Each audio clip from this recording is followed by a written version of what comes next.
Hello ಕರ್ನಾಟಕದ ಜನತೆ, welcome back to our YouTube channel. So Gruhalakshmi ಯೋಜನೆ 14ನೇ ಕಂತಿನ ಹಣ ರಿಲೀಸ್ ಆದಮೇಲೆ 15ನೇ ಕಂತಿನ ಹಣ ಯಾವಾಗ ಬರುತ್ತೆ ಅಂತ ತುಂಬ ಜನ ಕಮೆಂಟ್ ಹಾಕಿ ಕೇಳ್ತಿದ್ರಿ.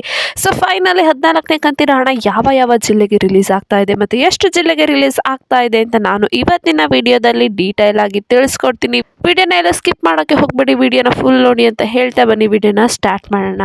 ಸ್ಟಾರ್ಟ್ ಮಾಡೋಕ್ಕಿಂತ ಮುಂಚೆ ನೀವೇನಾದ್ರು ನಮ್ಮ ಚಾನಲ್ಗೆ ಸಬ್ಸ್ಕ್ರೈಬ್ ಮಾಡ್ಕೊಂಡಿಲ್ಲ ಅಂದರೆ ದಯವಿಟ್ಟು ಚಾನಲ್ಗೆ ಸಬ್ಸ್ಕ್ರೈಬ್ನ ಮಾಡಿಕೊಂಡು ಸಪೋರ್ಟ್ನ ಮಾಡಿ ಅಂತ ಕೇಳ್ತಾ ಬೆಲ್ಲೈಕನನ್ನು ಪ್ರೆಸ್ ಮಾಡೋದನ್ನ ಬಿಟ್ಟು ನಮ್ಮ ಚಾನಲಲ್ಲಿ ಯಾವುದೇ ವಿಡಿಯೋ ಅಪ್ಲೋಡ್ ಮಾಡಿದ್ರು ನಿಮಗೆ ನೋಟಿಫಿಕೇಶನ್ ಬರುತ್ತೆ.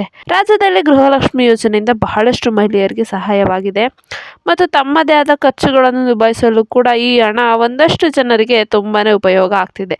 ಗೃಹಲಕ್ಷ್ಮಿ ಫಲಾನುಭವಿಗಳಿಗೆ 15ನೇ ಕಂತಿನ ಬಿಡುಗಡೆಯಾಗಿ ಬಹಳಷ್ಟು ಕಾತುರದಿಂದ ಕಾಯ್ತಾ ಇದ್ರು. ಸೊ ಅಂಥ ಮಹಿಳೆಯರಿಗೆ ಸಚಿವೆಯಾದ ಲಕ್ಷ್ಮಿ ಹೆಬ್ಬಾಳ್ಕರ್ ಅವರು ಸಿಹಿ ಸುದ್ದಿನ ನೀಡಿದ್ದಾರೆ.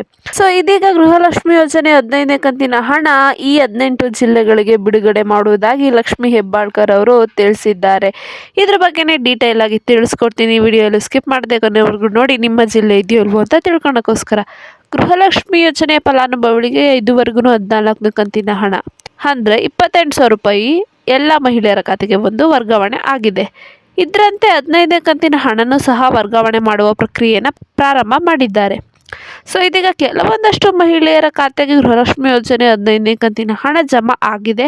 ಸೊ ಇದೀಗ ಗೃಹಲಕ್ಷ್ಮಿ ಯೋಜನೆ 15ನೇ ಕಂತಿನ ಹಣ ಆಲ್ರೆಡಿ ರಿಲೀಸ್ ಆಗ್ತಾ ಇದೆ. ಸಚಿವೆ ಲಕ್ಷ್ಮಿ ಹೆಬ್ಬಾಳ್ಕರ್ ಅವರು ಹೇಳಿದ ಪ್ರಕಾರ ಈ 18 ಜಿಲ್ಲೆಗಳಿಗೆ ಗೃಹಲಕ್ಷ್ಮಿ ಯೋಜನೆ 15ನೇ ಕಂತಿನ ಹಣನ ಜಮಾ ಆಗಲಿದೆ ಅಂದ್ಬಿಟ್ಟು ತಿಳಿಸಿದ್ದಾರೆ. ಹಾಗಿದ್ರೆ ಯಾವ 18 ಜಿಲ್ಲೆ ಬನ್ನಿ ತಿಳಿಸ್ಕೊಡ್ತೀನಿ. ಒಂದು ಉಡುಪಿ, ಉತ್ತರ ಕನ್ನಡ, ಕಲಬುರಗಿ, ಕೊಡಗು, ಕೊಪ್ಪಳ, ಗದಗ್, ಚಿಕ್ಕಬಳ್ಳಾಪುರ, ಬಾಗಲಕೋಟೆ, ಬೀದರ್, ಬೆಂಗಳೂರು ನಗರ, ಬೆಂಗಳೂರು ಗ್ರಾಮಾಂತರ, ಯಾದಗಿರಿ, ಮಂಡ್ಯ, ರಾಯಚೂರು, ಹಾವೇರಿ, ಕೋಲಾರ, ಚಿಕ್ಕಮಗಳೂರು ಮತ್ತು ಶಿವಮೊಗ್ಗ. ಸೊ ಈ ಮೇಲೆ ನೀಡಿರುವ ಜಿಲ್ಲೆಗಳಿಗೆ ನಾಳೆ ಗೃಹಲಕ್ಷ್ಮಿ ಯೋಜನೆ 15ನೇ ಕಂತಿನ ಹಣ 2,000 ರೂಪಾಯಿ ಹಣ ಜಮಾ ಆಗಲಿದೆ ಅಂತ ಸ್ವತಃ ಲಕ್ಷ್ಮಿ ಹೆಬ್ಬಾಳ್ಕರ್ ಅವರೇ ತಿಳಿಸಿದ್ದಾರೆ. ಫಲಾನುಭವಿಗಳು ತಮ್ಮ ಮೊಬೈಲ್ನಲ್ಲೇ DBT ಕರ್ನಾಟಕ ಅಪ್ಲಿಕೇಶನ್ ಮೂಲಕ ನೀವು ಸುಲಭವಾಗಿ ನಿಮಗೆ ಹಣ ಬಂದಿದೆಯೋ ಇಲ್ವೋ ಅಂತ ತಿಳ್ಕೊಬೋದು. ಒಂದು ವೇಳೆ ನಿಮಗೆ ಏನಾದರೂ DBT ಕರ್ನಾಟಕ ಆ್ಯಪ್ನ ಹೇಗೆ ಇನ್ಸ್ಟಾಲ್ ಮಾಡಿಬಿಟ್ಟು ಹೇಗೆ ಹಣ ಚೆಕ್ ಮಾಡಬೇಕು ಅನ್ನೋ ಒಂದು ಡೀಟೇಲ್ ವಿಡಿಯೋ ಬೇಕಂದರೆ ಕಮೆಂಟ್ನ ಮಾಡಿ, ನಾವು ನಿಮಗೆ ವಿಡಿಯೋ ಮಾಡಿ ಹಾಕ್ತೀವಿ.